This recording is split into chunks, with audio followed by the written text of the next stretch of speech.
A slow build Mexican supernatural horror film? Yes, please. Let's talk about Disappear Completely.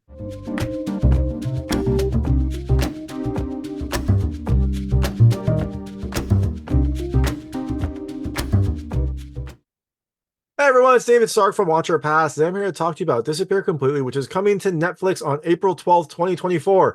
It is a Mexican slow build horror film that has just such a great atmosphere, such a great like slow burn build up, and it is just a really good film. I really enjoyed it. My hot take is I definitely think you should watch it. Like I said, it's a great slow burn horror thriller that has a wonderful look, good practical effects, and a tortured journey that you'll love to take, even if it's a little painful at times. So, I definitely think you should check it out on April 12th, 2024, and it comes to Netflix.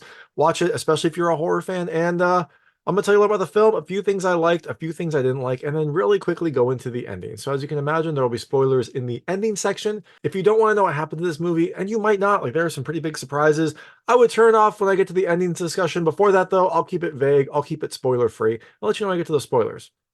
So in Disappear Completely, you have Santiago, who is this kind of like brazen photographer. He has connections with the cops. He takes pictures of like crime scenes and deaths, and then sells those to the local paper for like big front page stories. He has a great eye for the shots. He's a great photographer in general, but he also has access to get these kind of shocking pictures. Um, Now, all that changes when he takes a picture of one person that he probably shouldn't have, and so things start to go strange for him with terrible results. So, all that being said, things I liked about this movie. The first, look, I love the look. It just has a really nice, like, style for this film. It is serious, it is dramatic, it has really good night shots, really like great angles to help you kind of like get in the mood. It just feels like a high quality film when you're watching it, and it feels ominous. It feels like this is, something is going to happen very, very soon. The second thing I love the slow build. This is a film that takes a while to get going, and I'm fine with that. You get a lot of information about Santiago, you get information about his, home life, his relationship, his dreams. He has, dreams that he wants to, and then the horror things start to happen, and this slowly devolves, and Santiago's life changes very drastically in very big ways. The third thing I love the practical effects. It is a great use of practical effects, especially for like the police procedural style stuff. Santiago takes pictures of, crime scenes, things that have happened, and they all look gruesome and wonderful. It's a really, really well done film, and the effects kind of help you stay in the moment and give you that tension that you hope from a horror thriller.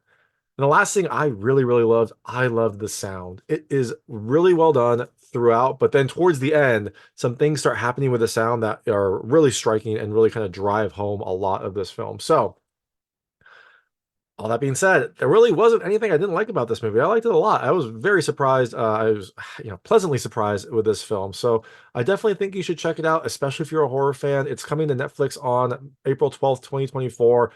Stream it, watch it, whatever. Check it out. It is a really good film. So I'm going to go into the ending right now. So if you don't want to know what happened to this movie, and you probably don't, there are some big surprises, some big reveals that happen. I would turn it off now because there will be spoilers.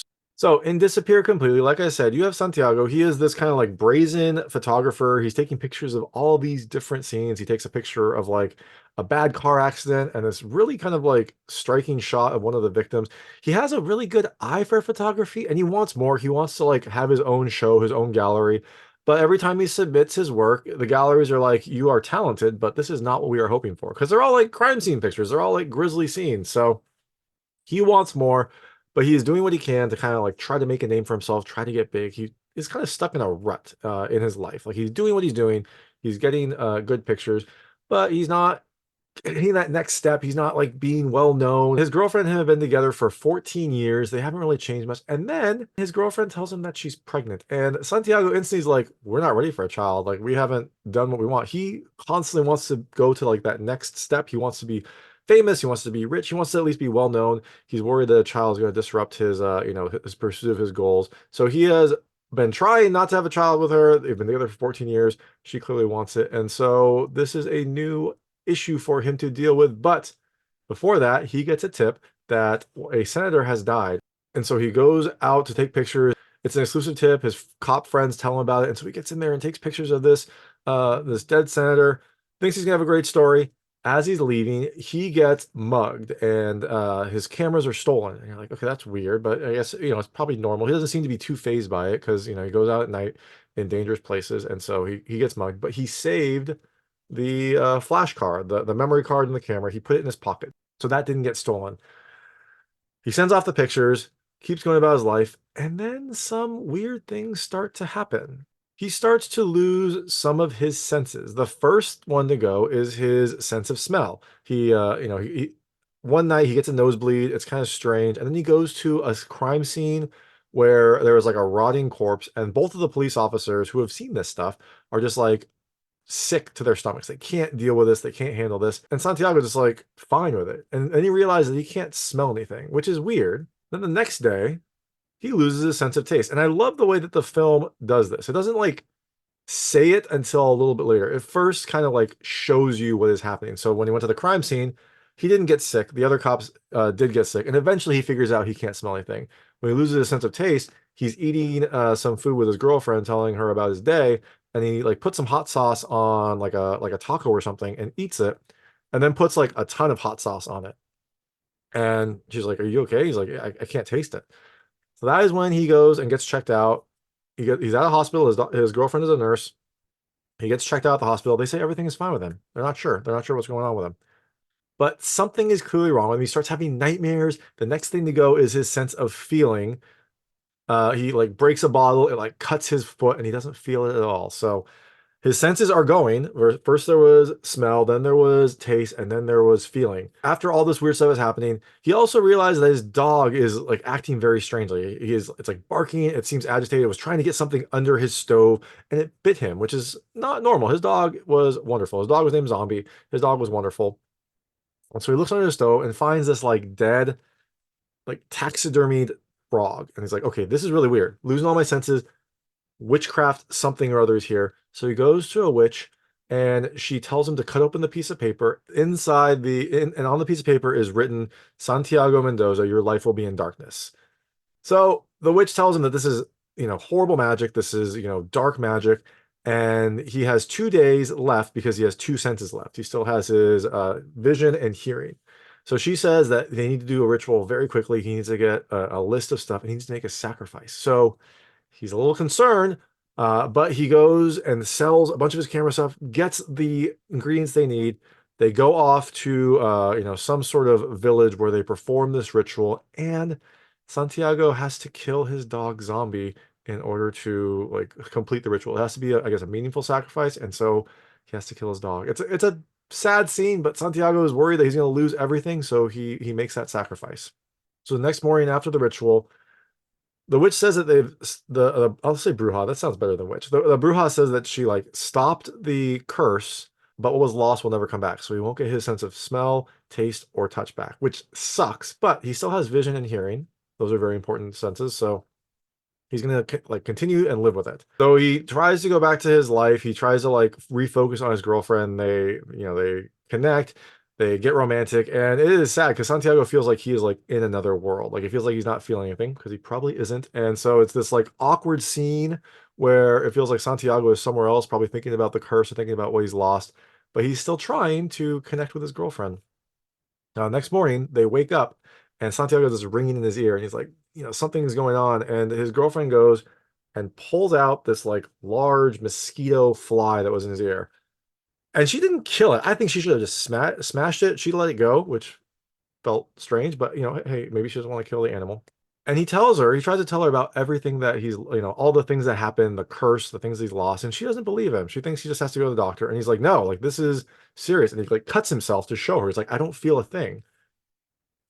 So she wants him to go to the doctor. She tries to get ready, and Santiago realizes that, he's not going to get help here. He's got to keep moving because now his sense of hearing is going. It seems like maybe the ritual slowed it because he didn't lose it like in a day, but it is still progressing. So he's got to keep moving. So he goes and finds the witch and finds out that one of the people that participated in the ritual died the next day. Coincidence? Bad omen? Probably both. Who knows? But the witch Lenore says that she can't help him. There's nothing else she can do, and that she suggests that he just goes home and enjoys the remaining time that he has. Which is tough. He's gonna lose everything. Like it's tough for him to not do it. So he leaves, goes back and starts re-looking at some of those pictures that he took. He thinks that the senator's pictures were what caused this. He thinks that maybe there was like some pathogen in there. Then he realized that maybe there's a curse that was involved, like it was a dark magic, death, and so there was some sort of curse. And he starts re-looking at the pictures, and when he's adjusting some of the settings on his pictures, he sees a face in the mirror of one of his pictures. So he goes back to the senator's house, explores, finds that mirror, realizes that it was a mirror and that that face was, someone in that room that probably saw him, and that's probably the person that mugged him as well. And he also finds a similar frog in the vent. So it seems like the senator had the same curse that Santiago now has. Now, doing some digging, Santiago realizes that the senator's death must have been a catalyst, and who would have benefited from that? Turns out there is a senator-elect who I think took over for the senator, or at least was maybe running against the senator, and she has been accused of being into witchcraft. So he reads up on some of these articles, gets in contact with, I guess, the journalist, and finds the source for these articles. He meets with that person, and when he's talking to him, the person is the driver for that senator. He doesn't work for the senator anymore, but he was the driver. And he says, like, when you're the driver, they just assume you're not there, and you hear a lot of stuff. And so he heard about like her witchcraft tendencies. He heard about the things that she did. I'm surprised he leaked this, because that seems very dangerous, especially when you know that that senator is using witchcraft to kill other people. Seems like if you leak it, you might be in danger. He still did. And Santiago shows him the picture, the like face that he saw, and the driver seems to know him and is like, you don't want to go after him, like that's the devil himself. But Santiago was like, look, I have to. Like there's nothing I can do. And so the source gives him the address of where to go.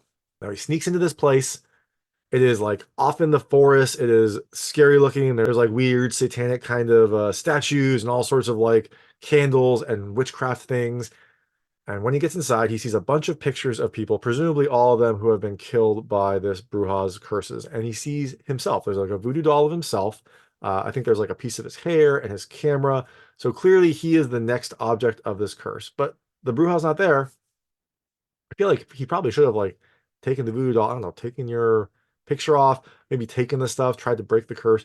He doesn't do that. He goes to explore and looks for the Bruja. And he sees him performing some sort of ritual out in the forest. He tries to sneak up. He tries to stay, sneaky, but he hears something. He turns to look for it, looks back, and the Bruja's gone.